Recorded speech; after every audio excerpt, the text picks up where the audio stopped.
다음은 법제처장을 역임하신 이석연 변호사님의 축사가 있겠습니다. 큰 박수로 박수로 맞아주시기 바랍니다. 부탁드리겠습니다.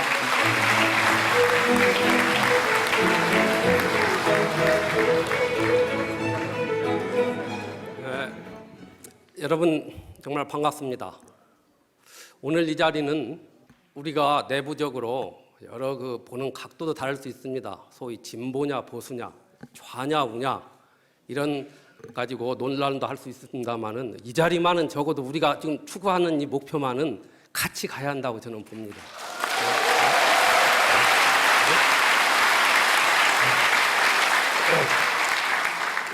오늘 이 출범식을 앞두고 저도 요청을 받고 기꺼이 나왔습니다.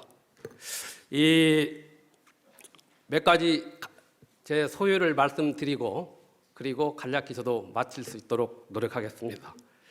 아마 여기 계신 여러분들 다 기억날 겁니다. 저는 초등학교 때부터 국사를 배우는 그런 세대였습니다. 그때 한사군 관련하면서 이런 설명하는데 이런 게 나옵니다. 한무제가 고조선을 멸망시킨데 흉노와 연합해가지고 고조선을 멸망시키고 한사군 위치를 평양, 소위 우리 한반도 내에 두고 결국 물러가고 했다. 고조선을 멸망시켰다. 근데 저는 그때부터 쭉 의심이 났습니다. 그 당시 한나라 수도는 지금 서안이거든요. 장안이거든요. 거기서 수천 킬로 떨어진 이 조선반도 조그마한 나라에서 어떻게 그 한나라 전체에 위협이 되고 흉노와 연합해가지고 뭘 하느냐. 그래도 그게 계속 잡혀 있었어요. 나중에 사기 열전을 보니까 사기 조선 열전에 봐도 결국 한나라가 당시 무제가 고조선과 싸움에서 결국 패한 걸로 되면서 장수들을 문책하는 장면이 나옵니다. 저는 이걸 보고 결국 한사군의 위치라는 것은 결국 우리 한반도 내가 아니다. 요동요서 어딘가에 있을 거다. 그리고 그걸 여러 가지 문헌에 의해서 밝히는 글을 보고 상당히 깨달은 바가 있고 정말 우리 국사를 헛배웠구나 이런 생각을 한 적이 있습니다.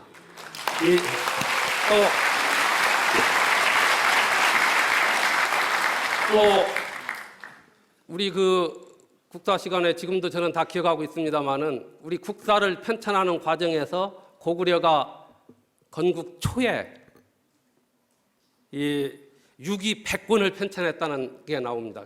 저는 그때 이런 생각을 했어요. 건국 초 1세기라면 이게 국가 세운 지 몇십 년밖에 안 되는데 어떻게 국사를 100권이나 편찬할 수 있는 뭐가 쌓였는지 이게 계속 머리에 남아 있었어요.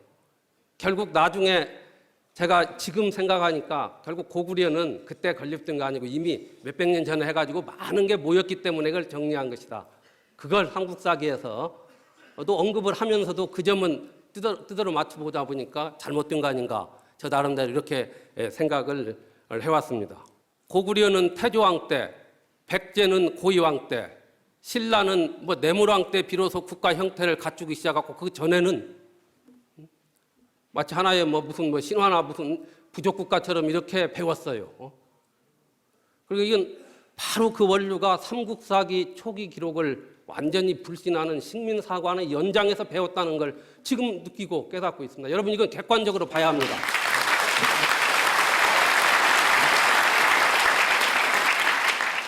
1971년도에 발굴된 무령왕릉 기석에 보면은 무령왕은 생물연대 연월까지 삼국사기가 정확히 떨어지고 나온단 말이죠. 이래도 안 믿는다는 겁니다. 이건 바로 식민사관의 연장선에서 우리가 배웠던 그게 지금까지도 이어지고 있다는 지금 교과서 펼쳐보세요. 그런 설명이 나오고 있습니다.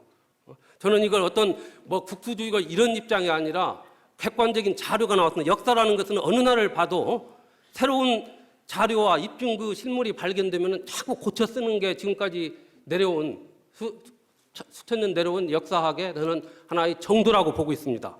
임나 일본부 문제만 해도 저도 이제 기록을 일본 서기를 직접 보고 잘은 한자를 해석을 못하지만 일본 이쪽으로 보고 있으면은 그 일본 서기에 나온 기록만 우리한테 유리하게 짜맞춰도 충분히 허구라는 걸 제 자신도 글로 쓸 수 있어요. 제가 비전공자지만은 그런데도 유리한 기록만, 우리한테 불리한 기록만 짜맞춰가지고 임나일본부서를 마치 사실인 것처럼 지금도 많은 분들이 알고 있고, 네, 우리 저 주변에 변호사들이나 뭐 이렇게 얘기하다 보면은 저와 같은 그 과거에 같은 생각을 꽉 차고 있어요. 그래서 그거에 대해서 부정적인 반응을 보이는 사람 분들의 그 심리도 저는 이해할 수 있습니다.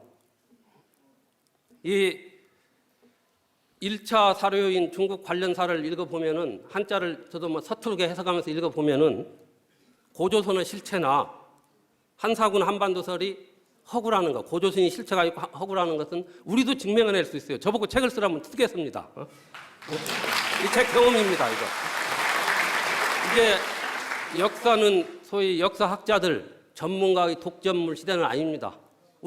아까 이종찬 원장님께서 말씀하신 대로 역사 문제는 우리 민족의 우리의 미래와 직결되는 문제입니다. 전문가들의 문제가 아닙니다.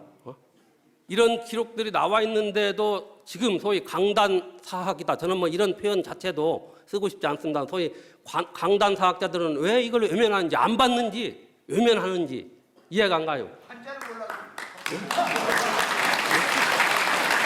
정말 알고도 외면한다면 이는 중대한 문제입니다. 그리고 이것을 방치하고 교과서에 기록하게 한 정부의 방치하고 조장한 국가의 책임은 더 크다고 봅니다. 국가의 임무 방기입니다, 이건.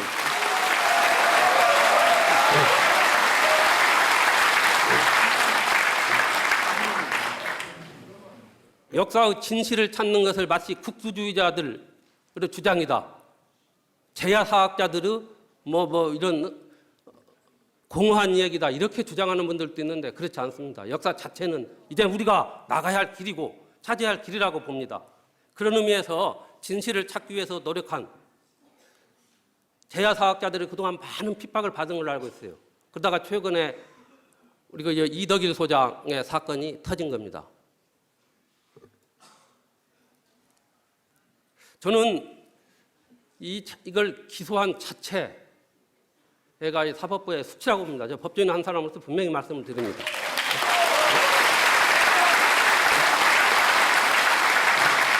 이 역사적 사실이라는 것은 다른 학문과도 마찬가지로 역사적 사실이라는 것은 그 진실을 찾는 과정은 그 주장 내용의 당부를 떠나가지고 학문적 연구와 토론을 거쳐서 거기서 이론이 정립되고 어느 설을 취할 것인가 하는 국민의 최종적 판단에 맡겨야 하는 것입니다. 이걸 여기에 법적인 자태를 들이다는 것 자체가 헌법이 보장한 학문 연구 자유, 학문 발표 자유, 학자적 양심의 자유를 침해하는 거예요, 이건요.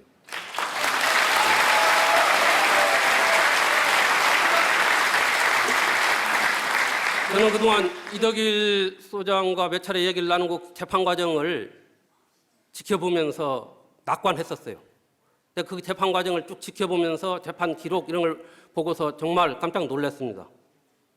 과연 이런 일이 있을 수 있는지 경악을 금치 못했습니다. 그리고 법조인 한 사람으로서 정말 부끄러운 걸 느끼고 있습니다. 그러나 지금 결과는 아직 끝나지 않았어요. 이건 1심이에요. 1심. 단독 판사가 내린 1심 판결이고 앞으로 지금 항소심이 진행되고 있고 또 대법원까지 갈 그런 시간이 남아 있습니다. 저는 항소심과 대법원에서는 반드시 이러한 역사적 이런 사실을 제대로 가려서 올바른 판단 나오리라고 확신을 합니다.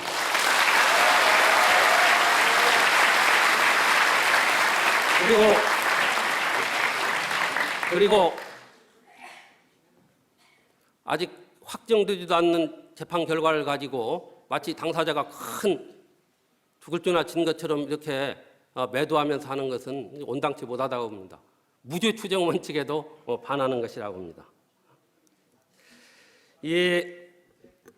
언젠가 저는 이런 표현을 본 적이 있어요. 한일 축구전에 우리 그 젊은이들이 내건 그 응원 구호 플래카드에 역사를 잊은 민족에게 미래는 없다. 일본인들한테 아마 일본 TV에도 나오고 그랬을 거예요. 단재 신채호 선생의 표현이죠. 저는 이 말을 지금 우리에게, 우리 자신에게, 앞으로 젊은 세대에게, 젊은 세대는 이미 인정을 하고 있어요. 내게 다시 묻고 싶습니다. 일본한테 일본의 역사 왜곡과 반성할 줄 모르는 그 파렴치한 자세에 대해서 우리가 비판하기 전에 우리 자신이 우리 역사를 잊고 있다는 겁니다. 그 젊은이들은 그걸 아마 그 표어를 보면은 나옵니다. 역사를 잊은 민족의 미래는 없다. 우리 자신한테 우리 젊은이들이 호소하고 있는 것이 아닌가 이런 생각을 합니다. 이런 점에서 오늘 미래로 가는 바른역사협의회의 출범과 활동선언은 큰 의미가 있다고 봅니다. 저도 작은아마 힘을 보태겠습니다. 고맙습니다. 네, 감사드립니다. 네, 이석연 변호사님, 법제처장을 여기 맞았습니다. 축사를 부탁을 드렸는데 강연을 해주셨습니다. 그리고 노트에 꼼꼼히 적어줬어요. 중간에 끊을 수가 없었습니다. 다시 한번 박수 한번 부탁드리겠습니다. 네, 고맙습니다.